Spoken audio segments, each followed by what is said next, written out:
Scalpel. Thank you. Hope I get this right. I haven't slept in days.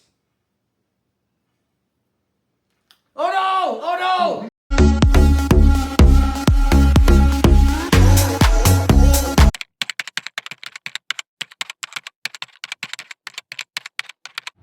I heard you can throw the football really well, Commish. I could throw the football just as well as I like my rubs. Watch this. What?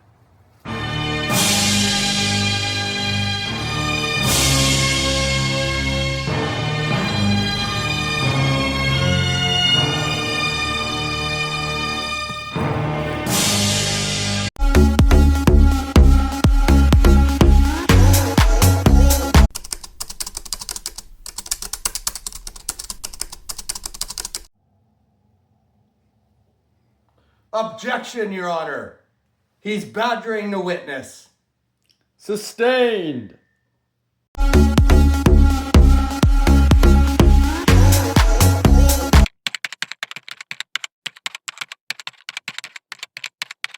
right, so just finish off this next line of billion lines of code, and I'll have those guys betting all their money. There's no way they're gonna win at fantasy anymore. All this, betting.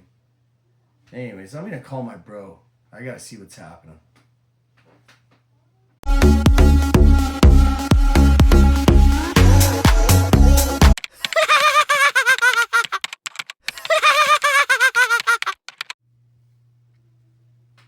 Hello?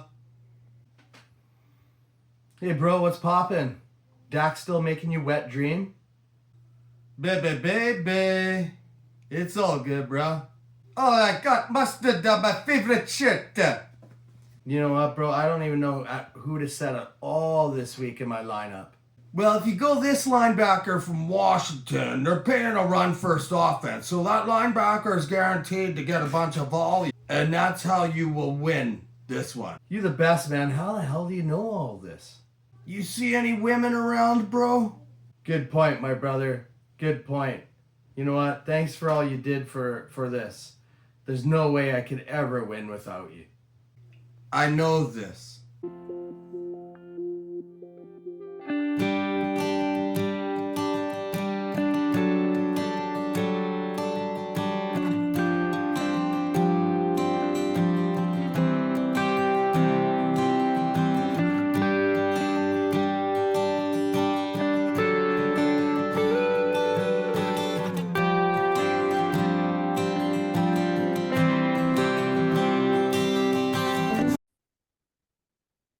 Hey everyone, guess who's back? It's Commish back here with another draft preview, and this time we have Luke and Too Good for a Name out of the international division.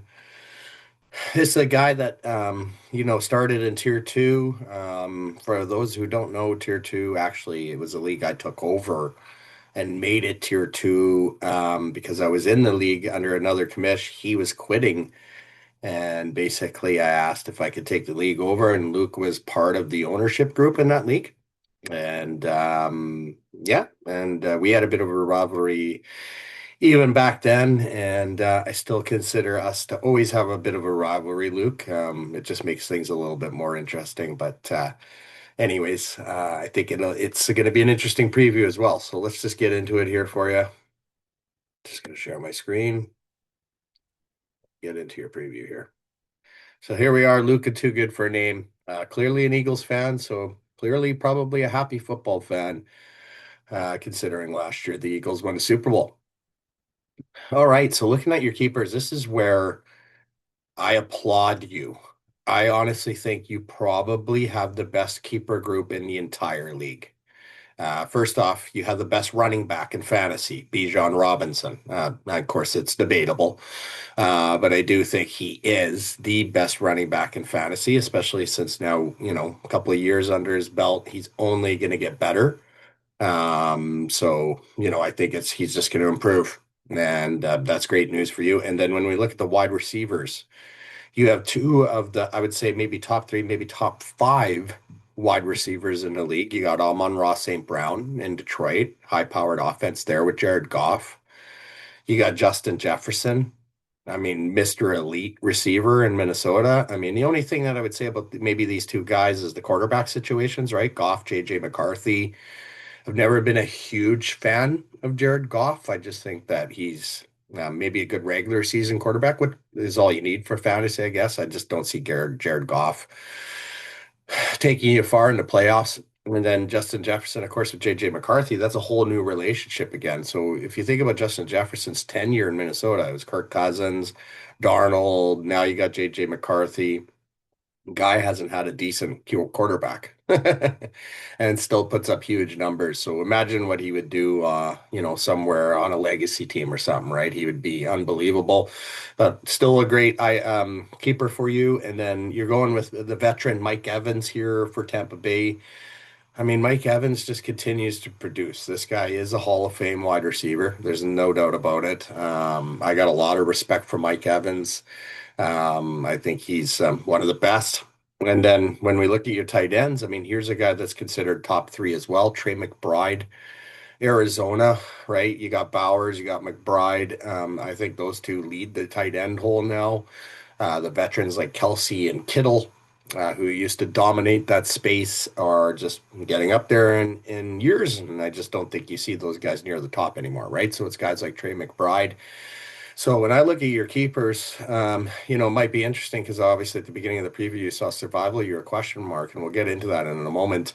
And looking at your IDP, you got Aiden Hutchinson for the sacks, obviously in Detroit. So you do have other options, and we're going to get into it with your storylines. But I mean, I see Ray Davis, I see DJ Moore, Jake Ferguson, right? These are all guys that could be potential keepers on maybe not on your team, but somebody else's team for sure. Looking at IDP keeper, you got Miles Garrett. Obviously, I'm a huge fan. And yeah, Aiden Hutchinson and among others. I mean, you got Max Crosby, Antoine Wolf. How come people aren't hitting you up for an IDP keeper right now? This is crazy. You got some really good pass rushers there that are available. Hutchinson, Crosby, and Garrett were all on your team last year, and you didn't win. I mean, fifth place finish is what I think you got, but still, that's really good IDPs. Okay, so this is where things get interesting, and this is where we said survival, your question mark. It's the pick situation, right? So clearly you went all in. So we've seen some interesting pick situations already. We saw the Mother Tucker having no 6, 7, 8, 9, 10, thanks to the prior owner. We've seen Susie with some weakness in her keeper situation. A couple of trades here on the weekend, though, have helped her there. And then, of course, Storm as another team that we featured already that had some problems with the keeper situation. So, I guess if there's any benefit to what you got here in the first round at 1 to 10, you do have your round 1 and 2, and I do think you're going to get some good game playing players there. No 3, 4, or 5 though is going to hurt, right? Because when you get to 6, 7, 8, I think you're still going to have to round out your offense potentially. And some of the people with a lot of front loaded picks are going to be already stacking up their IDPs. So it is going to be interesting. You're going to see all those great pass rushers you had last year go off the board while you're still trying to round out the offense. Maybe not. Maybe you just switch focus. You go IDP, round out the offense later. I don't know, right? It's your team, it's your strategy. But I think one benefit you do have is you do have the one and the two, so that definitely will help.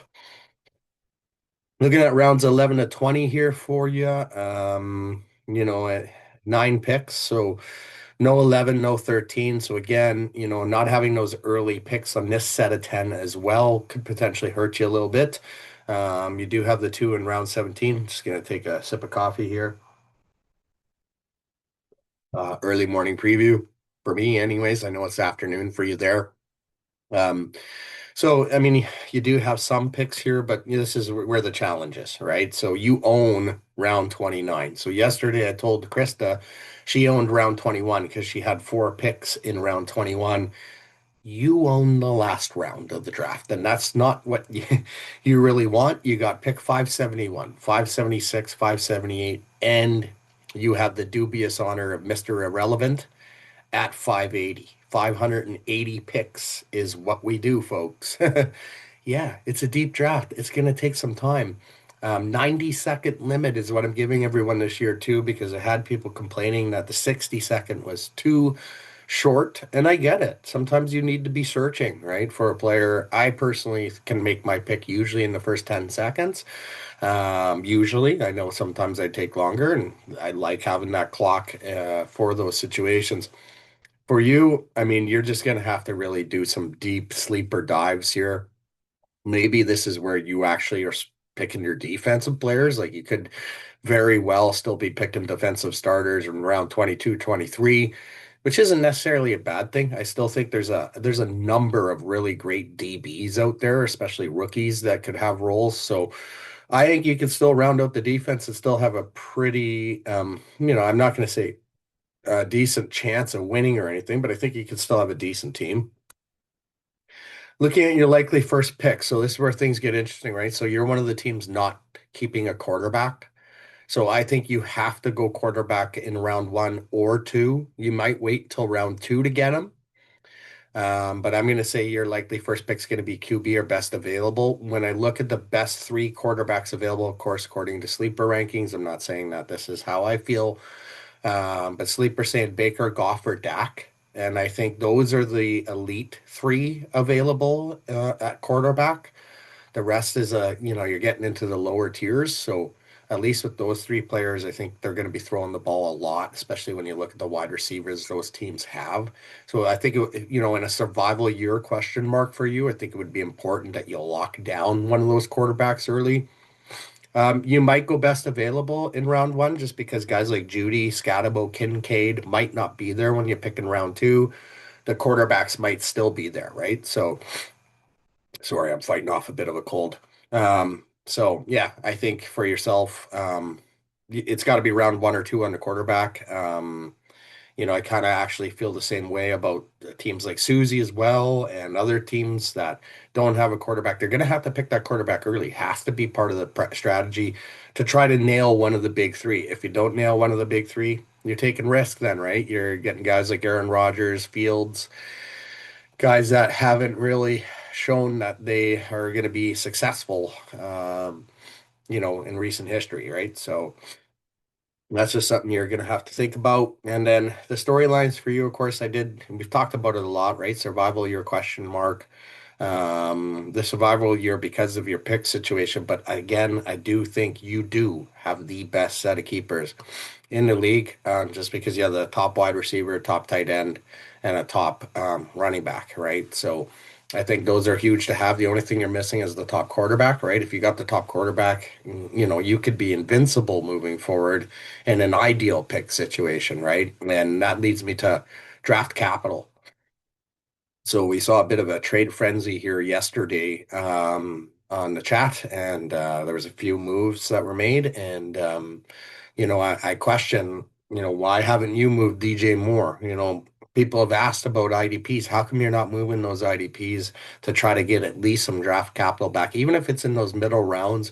We see guys like Calvin Ridley and K-Dot and other offensive players going for mid rounds now, right? And that's basically where we're at, I feel, because there's only so many teams now that are going to be looking to upgrade keeper, if any. And you kind of just have to take whatever draft capital you can get sometimes. Still, I mean, obviously getting a decent pick in return, but it's just something that you need to look at. And then, the last storyline for you is I think your team is built to win long term. I honestly, when I do these previews, it's fun because for me, I get to see what's going on with each one of your teams. And I didn't even realize for you, I'm like, holy, look at these keepers that Luke has. And again, I think if you can just get through this year, or maybe you just say screw it and you're still buying this year based on, you just have a good draft, even with limited picks. I've seen it happen before. I don't know. It's really up to you, right? I don't think you're going to drop. I still think the worst team so far are the teams we previewed is probably Mother Tucker, right? I just don't like the situation there, but he could prove me wrong for sure.